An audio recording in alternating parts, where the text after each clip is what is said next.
Hello and welcome back to our channel Trading for Beginners. Today in this video I'm going to show you how to check your dividend in Etoro. To do so, follow some simple steps with me.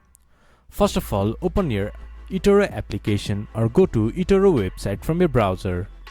Then from the left side of the screen you can see portfolio. Click on it, then it will show all the instruments that you hold. Select any of the instrument and from there you can see your dividend. This is how you can check dividend on Etoro. This much for today's video. If you guys find our video helpful, please leave a like and comment, and do not forget to subscribe our channel and hit the bell icon.